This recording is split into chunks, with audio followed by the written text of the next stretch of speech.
Welcome to The Truth in This Art. I am your host, Rob Lee. Thanks for listening and making us the best in Baltimore. It's truly appreciated. Today, I have the privilege of speaking with the co-founder of Cajou Creamery, a Black-owned, mission-driven business and maker of plant-based ice cream. Please welcome Nicole Foster. Welcome to the podcast. Oh, thank you so much, Rob. Thanks for having me.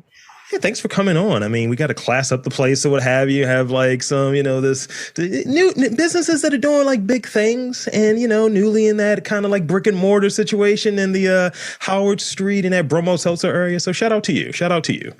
Thank you. Thank you. Yep. You can find us at 411 North Howard Street. In downtown Baltimore. Shameless plug. Absolutely. It's all about shameless plugs here, especially when it's super hot as I'm sitting here spitzing right now, sweating. But I want to, again, thank you for coming on to the podcast. And for starters, I want to open up with a question about so what's the story behind the business and, ultimately the path that got you to where you're at in the current state of the business? Okay. So, I am an attorney, I used to be a criminal defense attorney. And prior to that, I was in public health.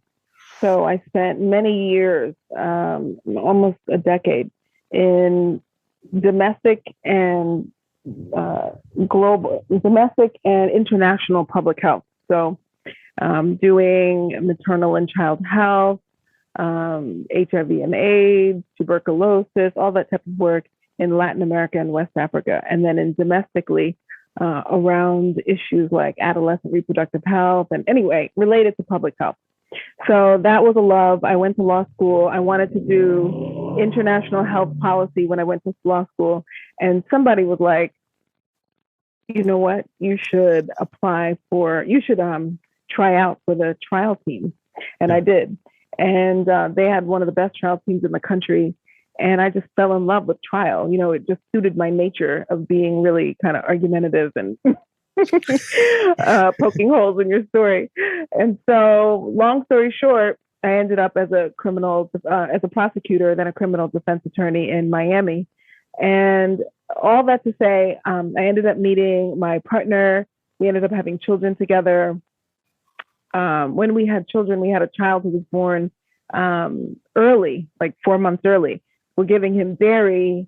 Well, before that, it's one point in time, I was a raw vegan, and it made me feel so Superwoman, Superwoman is not a thing. Wonder Woman, you can tell I'm not really a comic book fan, but it made me feel so Wonder Woman-esque that I was like, this is something that people need to know about. Like this diet, this lifestyle.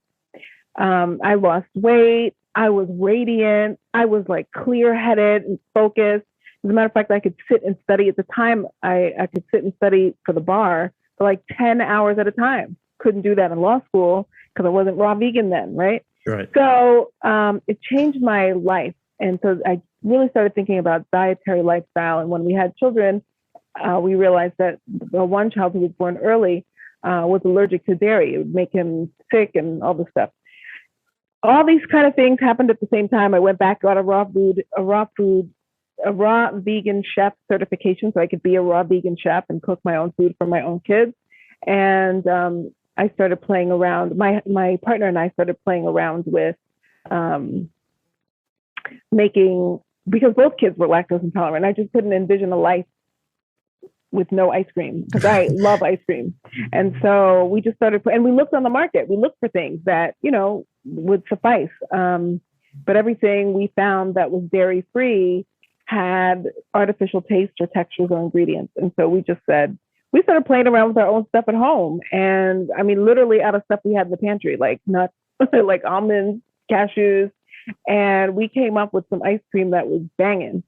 And our kids liked it. And then we started giving it to friends and family. And soon they were like, you want to come to the party? You don't have to come. Just bring the ice cream. We were just like, damn, okay. So when we moved up this way, we did a little bit of research and we realized that 75% of the world's population is lactose intolerant. And we said, this is it. We could make a whole, we both are foodies. We're both into food. We're both into public health. We're both loved traveling and having international foods. So we kind of just took, it was like a confluence of all of our passions, public health, everything. And as we get a little bit into it, I'll tell you what the mission is, and you'll see how that's related to the past. So it's just what I felt like doing. I worked for other people for years, and I was like, nope, this is what I could do, and it's everything I've always wanted to do. So. Thank you for walking us through that and sharing that, because I think sometimes it's like out of necessity. You hear about people, it's like, yeah, I'm going to start this business because I went to Texas. Well, not Texas. That's a terrible example. I went to Virginia and they had terrible tacos. So I decided to make my own tacos for sake of argument, or it was something that was missing. So when it's like something that you want, or you have like different restrictions, or your family has different restrictions, you're like, I'm not really going to give that up, but let's pivot on it. Let's figure out a way to use that ingenuity that we have and make our own. Right.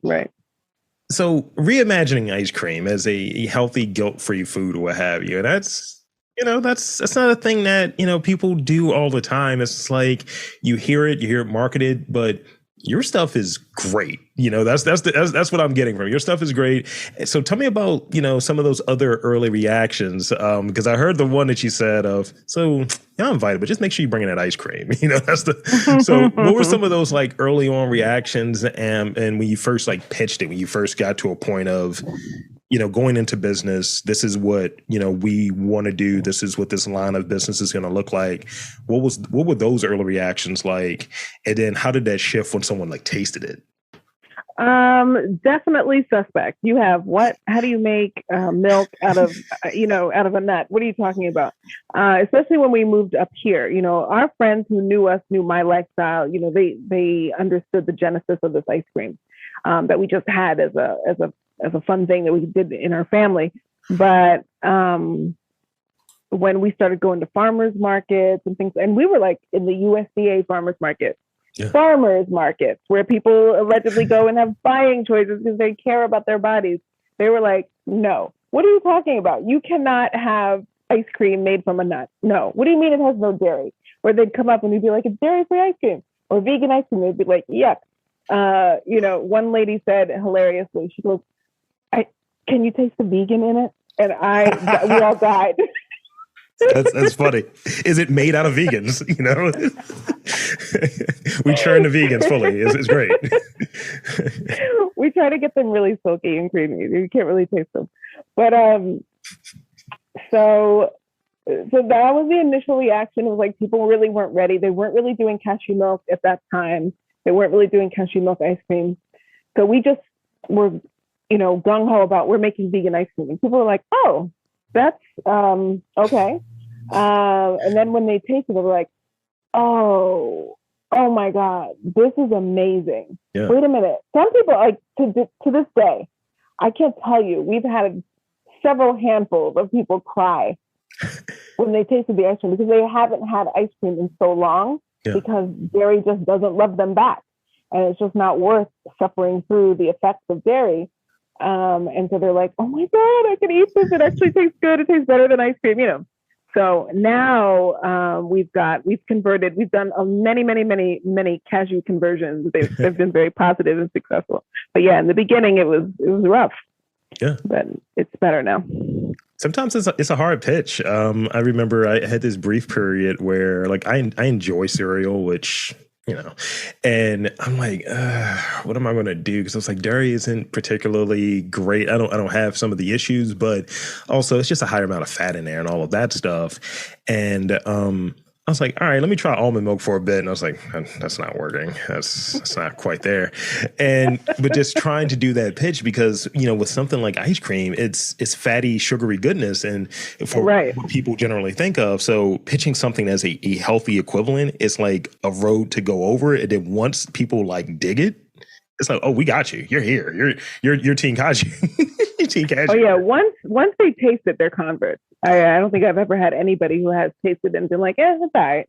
And once you taste it, it's you're sold because we use 100. It's made from scratch. My partner Dwight Campbell is our executive chef. He makes it all by hand, and we've worked on this recipe so that at first when we made it, it was really kind of rich, but we can't scale that level of richness. So we've made it so that it's still absolutely amazing, still creamy, still 100% made out of plants, still made with absolutely no artificial ingredients, and still made from scratch.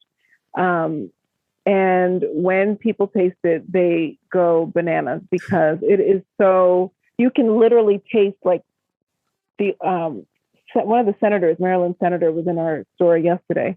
And he's like, you can taste every ingredient. And I was like, yeah, because they're real. Like, we don't use banana flavoring. We actually buy bananas. That's right? One of the things. Yeah. It's a really important point. I mean, that is the public health piece. You know, if we're going to do this, we're going to do it with real food. That is our joy. That's what Cajou represents, because we're both from the West Indies. Our people, we're not with this. We're not West Indian people are not the type of people who are opening packages and, you know, we make everything from scratch. Yeah. Everything. Every single meal, we joke about it all the time because every single meal starts with the same ingredients. We need fresh garlic. We need onions, tomatoes, shallot, scallions, all types of things. But we do it all from scratch. We're not like when we go cook at our friends' homes and we're like, okay, give me the garlic. And then they'll give us a jar. And we're like, what is this? We need garlic. And then they laugh, but that's a West Indian household. And so we have brought that love of real food into this ice cream, and we're giving you 100% real food. And it's really a testament. Number one, a testament to our love of real food, but you should be able to say to yourself, hey, my other favorite X, is this real food? Is this benefiting my body? Mm-hmm. Right? Your other favorite ice cream, have they made this from scratch? What's in this? Yeah. It's unique. It's for people to start, and we use this as an opportunity to help people to think critically about what they're putting in their bodies. That's the public health piece. That's the mission. That's another one of our missions. Yeah. I think being able to recognize, because I might be floating around the public health zone, as I was telling you off mic before we got started. And like being able to identify what is going into your body, being able to name and pronounce, and you can pronounce them poorly, but name and pronounce what you're consuming. Right. So I think when you're able to get back to something, and I like the way that you described the kind of base ingredients with everything that you're cooking. I was just hearing anti-inflammatory, real things that are good for you. And I think another thing that's happened, a byproduct of not using real food, we get tricked into this notion of convenience. Like people don't even know what garlic looks like. They think it's just minced garlic, or let alone know how to cut it. You know what I mean? Right. And that just comes from convenience and having all of these pre-made like meals and stuff that you're not sure how it's made or what amount of real food is actually in it. So it's great that you all are working on that and making that a part of the mission. So if you will, could you tell us break down the rest of that mission for us? Because you said that's part of it. So I want to hear the full thing. Well, because we believe that you're absolutely right. I mean, you're 100% right that we've been tricked, right? Black people had an agrarian society. At least some, especially here in this country, it's been somewhat agrarian. And if they haven't destroyed it or burned it down, they've now put these things like these convenience factors in our community. And now I have a friend who runs an urban farm, and he's like, sometimes I can't give the produce away. I can't give it away because it doesn't compete with chicken boxes or whatever. You know what I mean? And so he was like, we should be teaching people how to make plant-based. I was like, teach. We made plant-based. Like, we know plant-based. But like, this is our thing. We understand how to make something out of nothing. And we can certainly make plant-based foods, because this is, there are many African civilizations that are just 100% plant-based, right? So we know this. And so anyway, another part of the mission is we are interested in we're transitioning to a worker-owned cooperative. And because I was a criminal defense attorney and have worked with populations of people with priors who have been touched by the criminal justice system or the criminal injustice system, when they re-enter society, it's very difficult to find a job, keep a job, and kind of thrive in this society. And so one of the things that we'd like to do is hire returning citizens, hire formerly incarcerated. So that's another part of the mission, work with formerly incarcerated and give them an opportunity, not just at a job, but an ownership Yeah. of Cajou Creamery. That's big, and it's on that list. It's almost like a blacklist, and I might be saying it with a little bit of a pun, but it's like the things that they don't want Black folks to be able to do, like ownership, having land, reading, voting, all of those different things. And I think when a business is taking something that they're growing and giving the opportunity for someone to come in that has had like maybe a bad hand dealt to them and be able to grow and be an owner. I remember, I think I interviewed them maybe a year ago, maybe 2 years ago, but Vinny from Tahaka Brothers, they had just went into that kind of like situation where it's owned by the people working there. That's big. That's important. And the path to entrepreneurship isn't the easiest path. So if you will, could you tell me about the response has been? Because so correct me. Well, let me know when, or tell us when the brick and mortar opened up in that Bromo Seltzer area, and what's been the response since being down in the brick and mortar? It's been fantastic. We opened late last August. The day that we opened, we were on the front page of the Baltimore Sun. We had people coming down to Howard Street who hadn't been to Howard Street in years. And we are bringing them down. There were 5 Black-owned businesses that opened on Howard Street, which is now affectionately termed Healthy Howard Row by your friend Dom from Vegan Juiceology. And then we also have Couples Tea. So those 3 businesses, I mean, we are really working hard to bring people to the block. And it's working. People are coming in droves, and it's just revitalizing the block in a way that I don't think has happened in a decade or so. So it's been fantastic. We're having a great time. We're meeting all these new people. We met a lot of people during when we were in farmers markets. We met a lot of our customers, and then we pivoted. You know, that famous word pivot during the pandemic to doing porch drops. Yeah. Because our customers were like, where are you? I mean, we really need you. I need my horchata now. Right, exactly. And so we said, okay, let's figure this out. And we kind of pivoted to this porch drop service that was like crazy. And so now opening the brick and mortar, it's been fantastic. People come to the shop. Parking is an issue, but if you can manage the parking, you're fine. But it's really fun. We tried to create, and really right in that area, I think someone told me the other day that there weren't a lot of people, and maybe it was you, there weren't a lot of businesses that were Black-owned on that street in history. Black people used to be there shopping other people's businesses, but they didn't own. And so we are very deliberate about the type of community we're trying to cultivate, but more importantly, the type of energy we're trying to have in our space. We want it to be welcoming and beautiful, because why not? We deserve beautiful things, right? We're not trying to create, I'm not trying to create something that's like all white walls, hurry up, get your stuff, get out. I want you to come in. I want you to linger. I want you to talk. I want you to feel comfortable. I want you to share. I want to be able to share with you. It's beautiful. It's a beautiful space, and we're really enjoying it.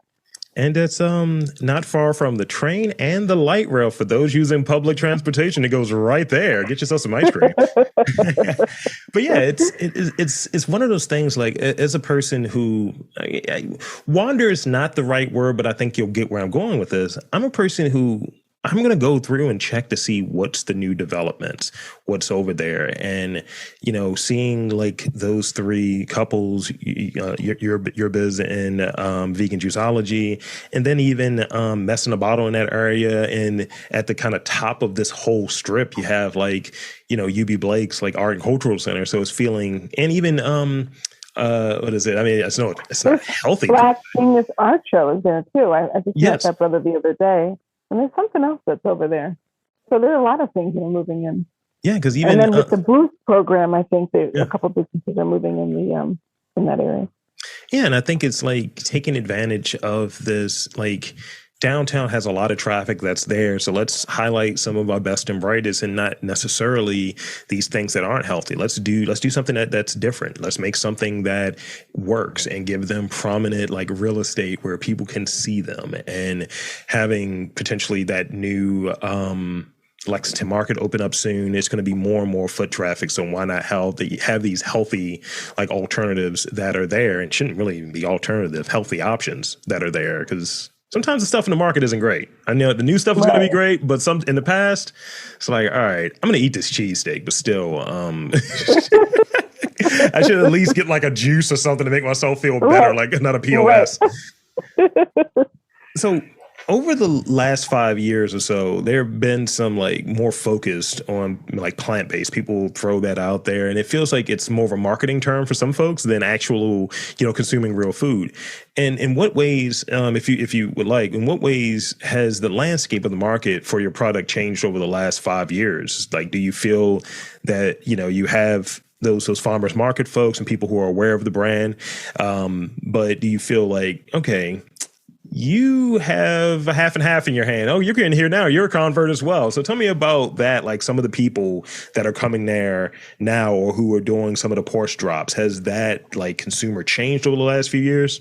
I think people, meat eaters, people who are non-vegans are coming in and trying it a lot more and loving it.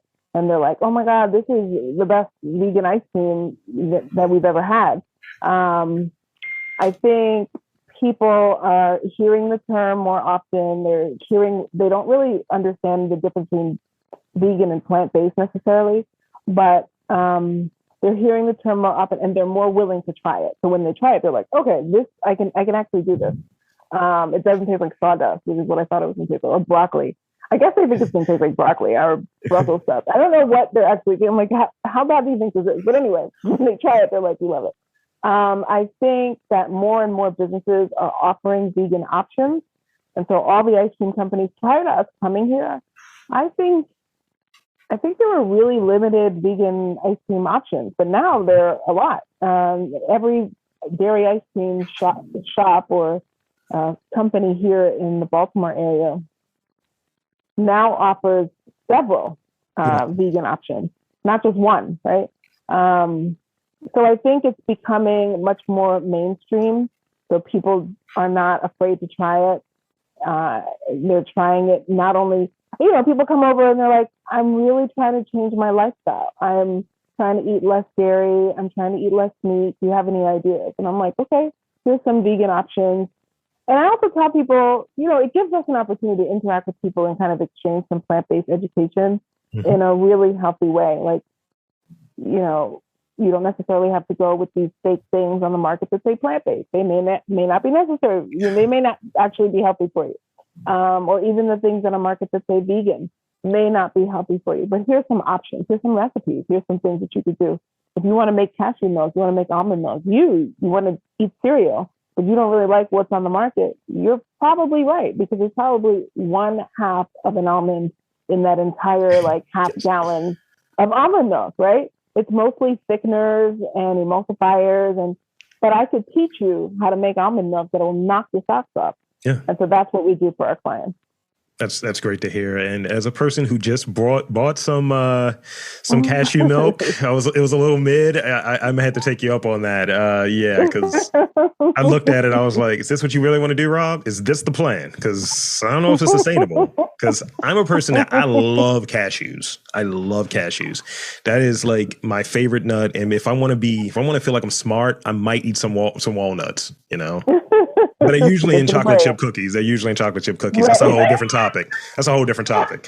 I don't think that's right. Okay, that's cool. That works. No, well, it's dark chocolate. Endorphins make you feel good. Antioxidants. The words. So with that being said, I want to hit you with my last real question before I hit you with the rapid fire question. So last real question. From your vantage point, business owner, what are 3 traits of a successful entrepreneur? And for you, what has been the hardest to master? Okay, good question. I think for me, that the 3 traits of a successful entrepreneur are tenaciousness. You got to have tenacity because there's going to be a lot of no's and you got to keep going. I think creativity. I think you have to bring and for us, look for Cajou. It's like 100% our creativity. And it's so much fun, to come up with new ideas for ice cream, things like that. And, our ice cream is I know you're trying to wrap up, but our ice cream is globally inspired. So Yes. creativity gives us an opportunity to take a love that we have, which is global food, food from all around the world, and take our guests on a trip around the world with every spoonful, right? A lot of people haven't heard of horchata. They have never seen, they don't know what baklava is. So it's beautiful education, and, it teaches people where things are from. So, and then the third thing, what did I say? I said, what did I say so far? I said tenacity, creativity, and then I would say, and passion. You have to have passion for what you're doing. You have to be, steadfast passion. You got to be, out there every day and feel like this is something I could do for free, type of thing. That type of passion. So that's what I think. And what would you say? Passionate is a trait. I'm sorry, passion is not the thing. The trait is passionate. So what was hard for me to master? Yeah. I guess sometimes the tenacity. I'm a tenacious person. I was a tenacious attorney. And I think resourceful. That's another one. But anyway, I was very tenacious. But I think the issue for me is that sometimes I want the next new adventure. And so my partner keeps me grounded. Like, we got to stick, that's coming. We got to stick to it. And so we just balance each other, because sometimes when I'm ready to be like, I can't do this anymore, he's like, nope, let's keep going. And so he's out there sometimes at farmers markets, 27 degrees, raining, sleeting. And I'm like, why are we doing this? It doesn't make any sense. He's like, it's going to be good. And we're good. We're good that day, So we have a beautiful balance. So that was the hardest one for me to master. Yeah, it's good to have that balance. And like he's just pretty much a one-man show here. So whenever I work with anyone, I know where I'm strong at and what I'm not as efficient in. And I'm a big picture thinker. And so oftentimes I might miss those smaller details.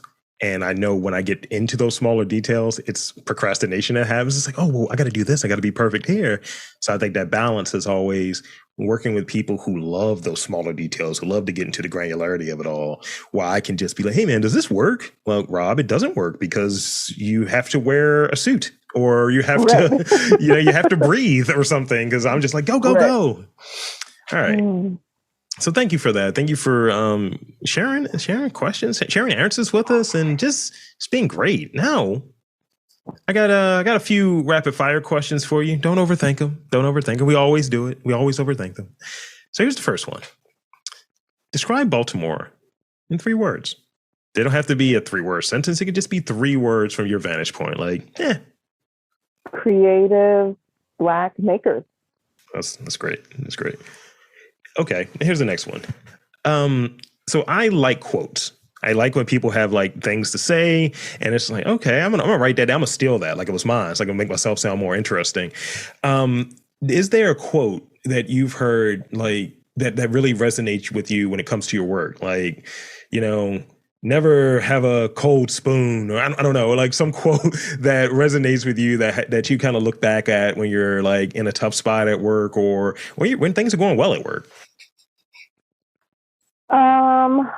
I can't stand questions like this, because I always sound like I always forget. They're so transformative, but then I forget them, and then people are like, "There's a quote that guides you," and I'm like, "I just want to remember it." But I guess one that that really does guide me is despise not small beginnings.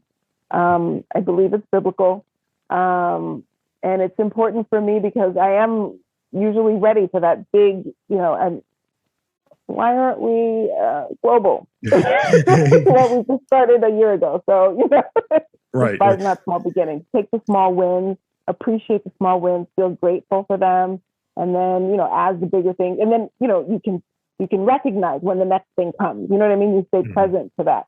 So that for me is quite transformative and helpful in guiding me as a business owner. That's great. That's a thing that people need to hear more of, because like I'm one that could be accused of it, of like yeah, man, got best of Baltimore. We did it. We made it, baby. And it's like, all right, enjoy that. But also, what is the next thing? Or I'm in the back Right, of my head, like, yeah, and I need to be best in Maryland. It's like, all right, right, enjoy your thing for a moment. Jeez. right, exactly. I got a couple more for you, and they're going to get more ridiculous, by the way. Um, Okay. what is a popular piece of entrepreneurial advice that you're like, nah, I don't believe that. I don't agree with that. That it's lonely. Mm, I haven't found it lonely. Oh, entrepreneurial is a lonely thing. Being an entrepreneur, I haven't found it like that. And as a matter of fact, just the opposite. I've had so many people who are invested in us, who pour into us, who have helped us. The loneliness, I'm not exactly sure where that's coming from, but luckily we haven't experienced it. yeah. I mean, people talk about it all the time. Like, you know, I think here in Baltimore, community is a big thing here because it is like a bunch of different neighborhoods. But I think ultimately all under that umbrella, and it's small, so you can't really be lonely in that with that sort of setup. It's like, oh, I know you, Right, I know what you make. Hey, right, like I run into right, people that I think don't like me because I will just see them randomly, and it's like they're just so busy going to the next thing, and then we're in right, the same pockets and seeing each other all the time. And it's like, right. oh, I heard that you think I don't like you. I was like, oh, how'd you find that out? Because that's how Mm. small it is. But you end up encountering the same people, and it really is this kind of cool community setup within the arts community, within the small business, the entrepreneur community, and it doesn't feel lonely. Right. Not to me, thankfully. It's also a nice thing in Baltimore. This whole Baltimore thing is just so beautiful to me Hmm. that you could literally, I have, everywhere I go, and I'm not from here, so it's not like I know everybody, but everywhere I go, I see someone I know. And it's just so nice. Yeah, It's such a beautiful thing. So it never feels lonely to me. yeah. As a matter of fact, it's a backfire. You might be going looking, horrible. And, and then, of course, you see someone, like, oh, man. I do one of these, like, Right.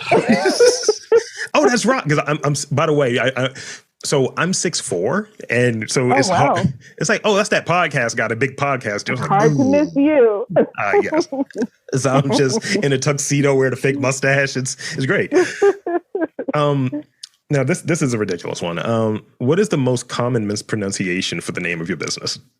Oh, Cajou. Cajou. Cajou. We've heard it all. I mean, when I tell you we've heard it all, we're just like, it's Cajou. I mean, like, Uh huh. there have been some really funny ones. We're just like, when we picked this name, we never thought it would be this difficult to pronounce, but it's a great conversation opener, conversation starter about what it means, how to pronounce it, things like that. Because it sounds like cashew. Right. It's not that hard, but okay. Cajou. We've heard Cajou, like literally we've heard all these names. Yeah, Cajou Creamery here. Doesn't work. So, Like Cajou was the one that I think was hilarious. so Cajou's globally inspired offerings are like a passport and a pint. You can use that. You should use that. What is the most popular flavor? Oh, please credit me. I'm a marketing guy. So, what so, you do? Okay. so what's the most popular flavor? Because I see horchata, baklava, and so many. And I know what both of those are, by the way. So shout out. But yeah, what's the most popular flavor? What are people checking for? The most popular of our classic flavors would be the baklava and the blueberry cheesecake and the sweet potato pie. Those three are really, really popular. The horchata is also super popular because it's just vanilla and cinnamon. It's like a Cinnabon. It's delicious. Yeah, and then we make specials all the time. So just whatever we feel like making. Like we just came up with French poached pear, and so that was a hit. Bananas Foster, banana creme brulee. I mean, a raspberry mezcalita. Yeah, and they're amazing. They're really Look, I good. mean, So I haven't been able to close my mouth the entire time, so you're just playing games over there. I appreciate it. Um, so you gotta thank you. come through. I'll be there. So with that being said, I want to thank you for coming onto this podcast, and two, because there's shameless plugs. This podcast is always about shameless plugs. Tell the fine folks where to find you, Cajou, just anything that you want to share in these last moments here. The floor is yours. Oh, I appreciate you. Thank you, Rob. Well, this has been a blast. Thank you for having me on this podcast. Congratulations on your win. Best of Baltimore. You can find us. Come through. Come check us out. I know you're gonna love it. You can find us at 411 North Howard Street in downtown Baltimore. And then you can find us on Instagram. We're at Cajou Creamery. And that's pretty much it. So there you have it, folks. I want to again thank Nicole Foster from Cajou Creamery for coming on to the podcast. I'm Rob Lee, saying there are businesses, Black-owned businesses, in and around Baltimore. You just got to look for them. Howdy, Rob Lee here, and I got a special message from the fine folks at Cajou Creamery. Our friends, we just listened to the interview. Now, here's a little extra bonus for you. Their 1-year anniversary being in the Bromo Seltzer Art District is going to be August 28th from 11 to 7. So pull up to 411 North Howard Street in Baltimore and try everything that they have to offer and help them celebrate 1 year in their brick and mortar, 1 year in the Bromo Seltzer Art District. And that is again from 11 to 7 for Cajou Creamery. And that's 411 North Howard Street. Pull up and say hi to the fine folks.